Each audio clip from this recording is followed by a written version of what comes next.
संसद के अंदर जबरदस्त हंगामा, संसद के बाहर प्रदर्शन और सियासत के केंद्र में पेपर लीक और धर्मेंद्र प्रधान का इस्तीफा। दिल्ली में इस वक्त 3 मोर्चों पर घमासान छिड़ा है। पहला जंतर मंतर पर कॉकरोच जनता पार्टी का आंदोलन, दूसरा संसद में विपक्ष का सरकार पर हमला और तीसरा बीजेपी का पलटवार। अब इंडिया गठबंधन ने भी अपनी रणनीति तेज कर दी है तो सरकार विपक्ष पर आंदोलन की आड़ में अपनी राजनीति चमकाने का आरोप लगा रही है। इन तस्वीरों को देखकर साफ है कि पेपर लीक का मुद्दा अब पूरी तरह से राजनीतिक अखाड़े में तब्दील हो चुका है। संसद के मॉनसून सत्र के चौथे दिन आज इंडी गठबंधन के नेताओं ने संसद भवन में बड़ी बैठक की, जिसमें राहुल गांधी, अखिलेश यादव, प्रियंका गांधी, सुप्रिया सुले और टीएमसी समेत कई विपक्षी दलों के वरिष्ठ नेता शामिल हुए। बैठक में तय हुआ कि नीट पेपर लीक, उपद्रवियों पर पुलिस की कार्रवाई और शिक्षा मंत्री धर्मेंद्र प्रधान के इस्तीफे के मुद्दे पर सरकार को लगातार घेरा जाएगा। बैठक के बाद प्रियंका गांधी ने सरकार पर सीधा हमला बोला। उन्होंने कहा कि प्रदर्शनकारी कोई आतंकी नहीं है, फिर उन पर टीयर गैस क्यों चलाई जा रही है।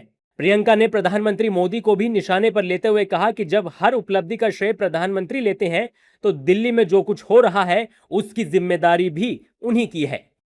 What is this? Are we living in a democracy? Think about it. Children are protesting. They're all young. Think about it.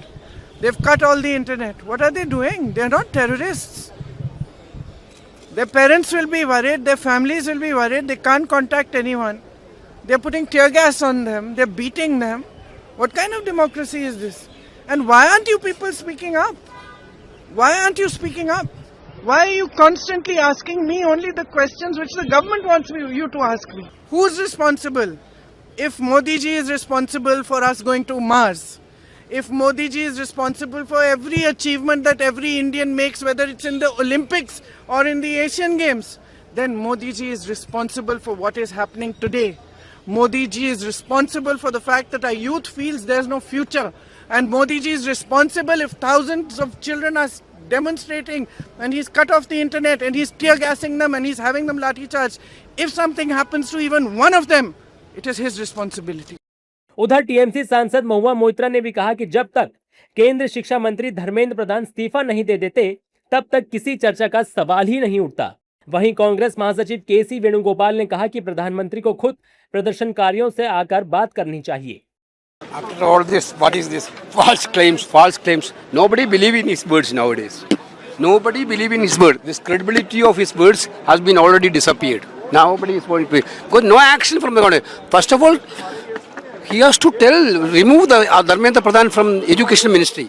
Then he has to talk to the students. हम देख रहे हैं कि आज तीसरे दिन दिल्ली में सारे मेट्रो स्टेशन बंद किया गया है।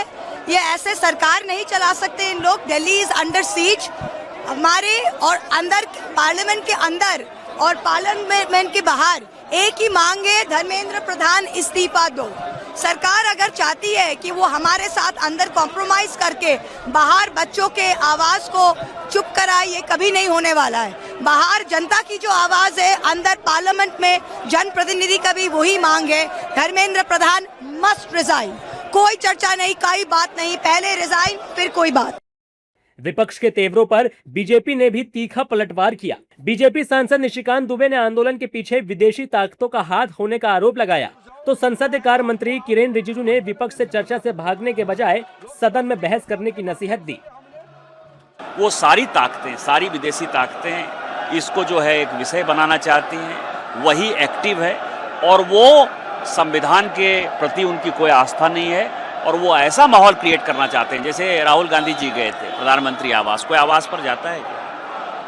आवास का मतलब ये है कि प्रधानमंत्री आवास पर जाकर जो है वो मैसेज देना, वो कब्जा करना चाहते थे आवास को और डायरेक्ट तो वो 100 चुनाव हार चुके हैं तो उनको ये लगता था इसी माध्यम से जो है वो अपना झंडा गाड़ देंगे और वही प्रधानमंत्री बन जाएंगे। मेरा तो सिर्फ इतना ही कहना है कि हमारा तरफ से जितना हम ऑफर करना था, हम खुले दिल के साथ, खुले मन से हमने ऑफर किए हैं।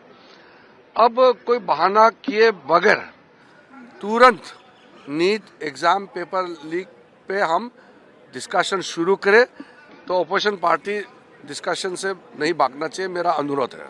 यानी एक तरफ विपक्ष धर्मेंद्र प्रधान के इस्तीफे और प्रदर्शनकारियों से माफी मांगने की मांग पर अड़ा है तो दूसरी तरफ सरकार चर्चा के लिए तैयार होने का दावा कर रही है। संसद के अंदर पक्ष बनाम विपक्ष की लड़ाई और बाहर आंदोलन बनाम प्रशासन की जंग। अब देखना होगा कि सियासी टकराव के इस दौर में समाधान पहले निकलता है या फिर संसद से सड़क तक जारी यह घमासान और तेज होता है।